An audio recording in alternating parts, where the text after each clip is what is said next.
My name's Doug McKinley. Yesterday I proudly filed to run as a Democratic candidate for Congress in the 4th Congressional District. I want to be your congressman. I hope you will let me.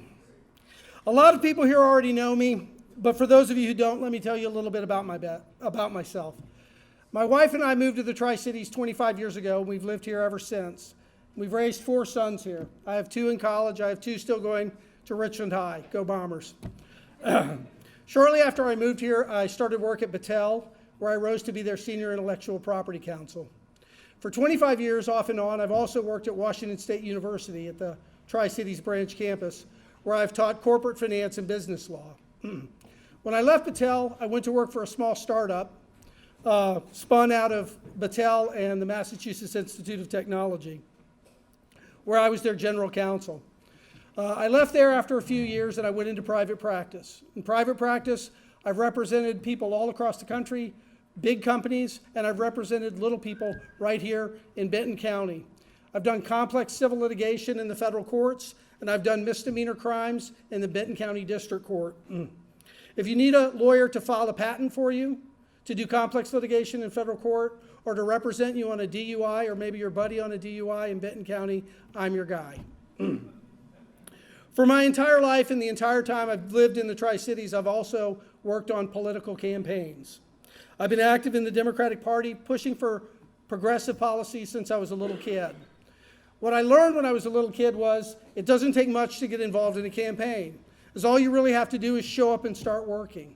I have never seen a political campaign turn anybody away who was a hard worker. So I've been volunteering and working in campaigns my entire life.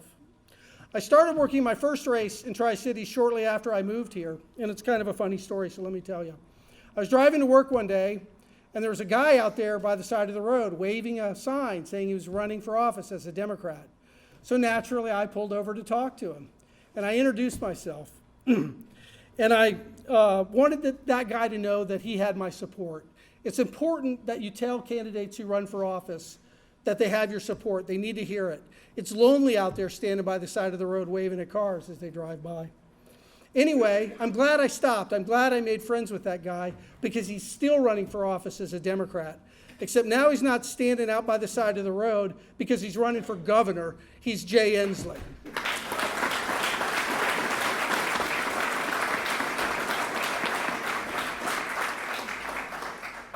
Back when George Bush was in the White House, some of you guys will remember that Howard Dean ran for president. And Howard got on the television and he said, "I'm from the Democratic wing of the Democratic Party." And I remember that moment. It sent a chill up my spine because we'd been pretty beat up by then. And it was good to have somebody stand up for us and be proud of who we are and what we stand for. So I want you guys to know what kind of Democrat I am. I'm the kind of Democrat that says the economic system is rigged against working people, and we need the Democratic Party to unrig it. I'm the kind of Democrat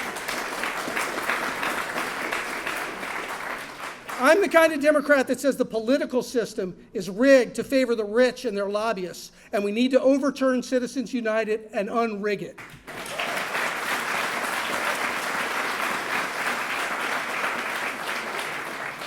I'm the kind of Democrat that says global warming is a clear and present danger, and we need the Democratic Party to end it.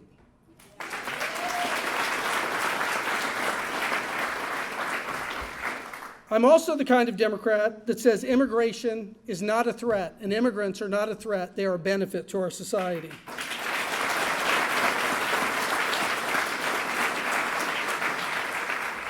And Congress should pass comprehensive immigration reform with a path to citizenship for peaceful, law-abiding, hardworking Latinos who have lived in Central Washington for years, so none of their families ever has to get torn apart again.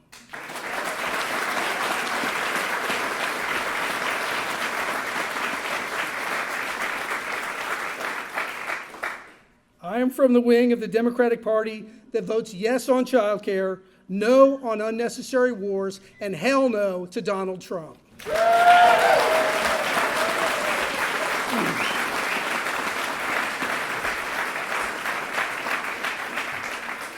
Over the years, a lot of the candidates running for office in Eastern Washington have told people how conservative they are on this issue or that issue. While they call themselves Democrats, they run as sort of Republican light. I'm not going to do that.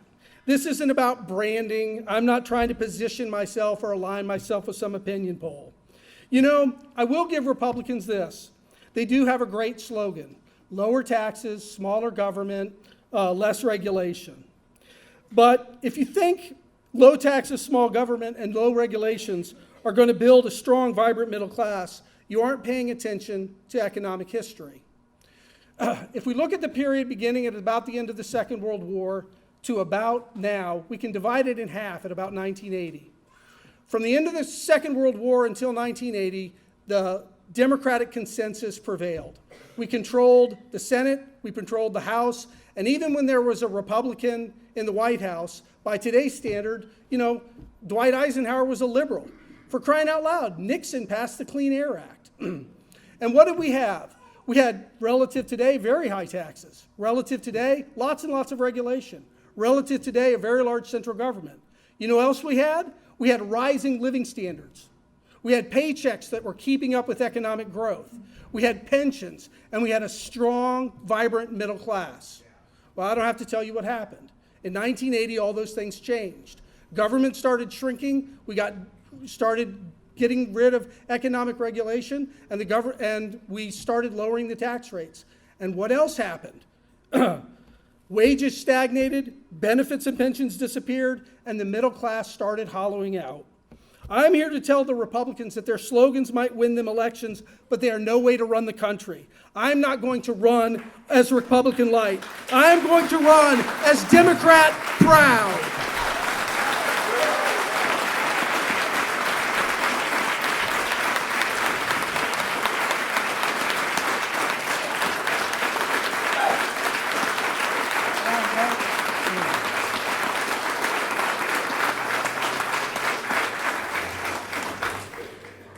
I really appreciate you guys letting me stand up here and vent.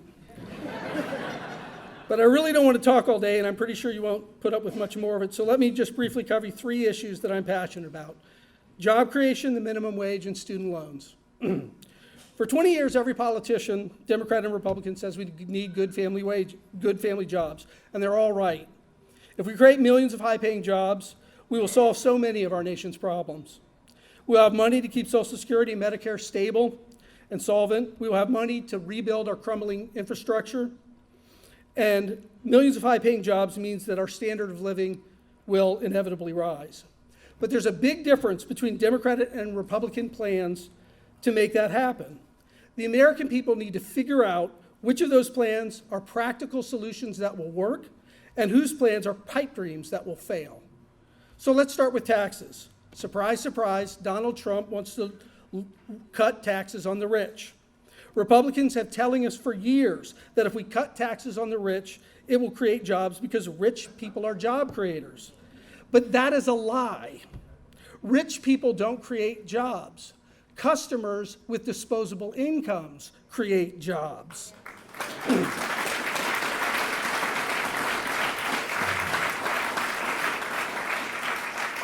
Your boss did not hire you to sit around and do nothing. Your boss hired you because he had customers to serve, and he could make money by hiring you to sell something to those customers. If those customers disappear, so does your job, and no matter how rich your boss is. If we want to create millions of jobs in this country, there is one and only one way to do it, and that is by creating millions of good customers, which brings me to the $15 minimum wage.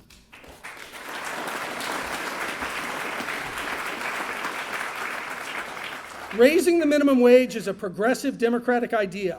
In one poll I saw, 92% of Americans supported it, including a majority of Republicans. The one group that doesn't support it is the Republicans in Congress. They won't even bring it to a vote, much less pass it. Donald Trump actually says he wants to lower wages. Can you believe it? He said lower wages are the answer to our problems. A society with millions of people working for corporations, making billions of dollars in profits while paying them below subsistence wages doesn't work.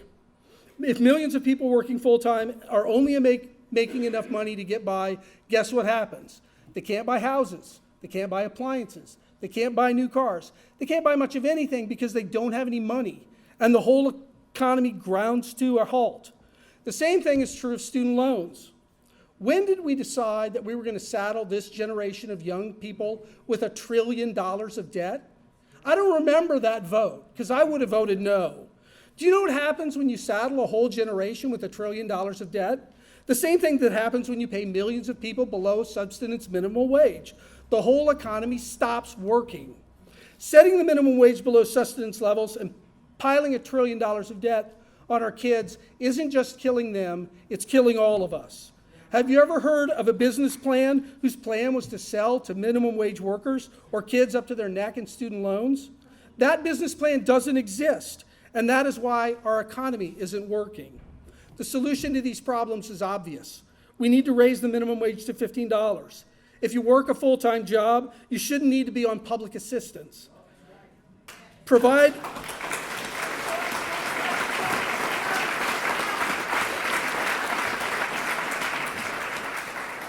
We need to provide affordable college and vocational training to whoever wants it. A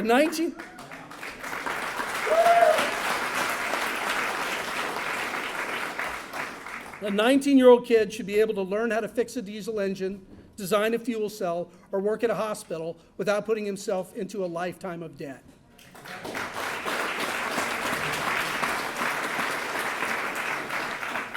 These two fixes are about the easiest way I can think of to turn our economy around. Just imagine what would happen to economic growth if everybody who was working at a Walmart or a McDonald's or a dozen other billion-dollar US companies were paid a living wage. Just imagine what would happen if millions of kids, when they finish school or their vocational training, could actually start households instead of moving back in their parents to pay off their loans. You know what I think it would do? I think to do the opposite of what the Republicans want us to do, I think it would make America great again.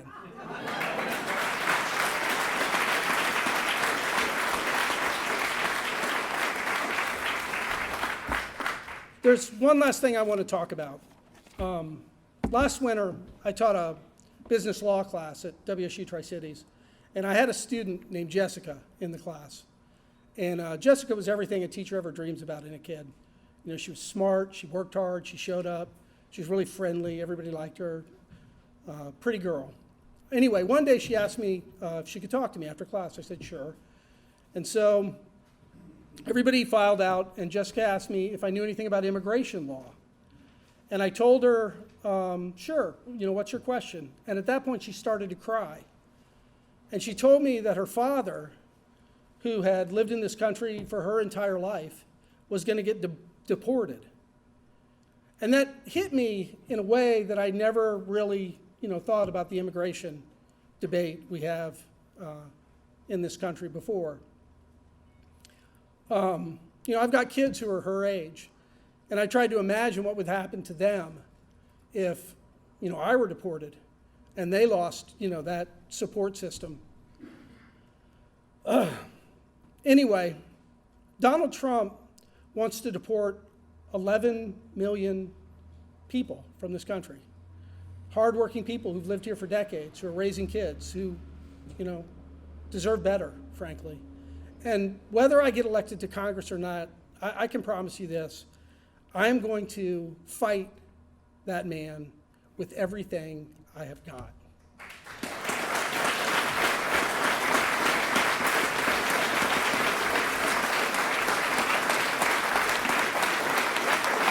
Thank you very much. I'm running for Congress. I hope I get your vote. You guys have a great afternoon.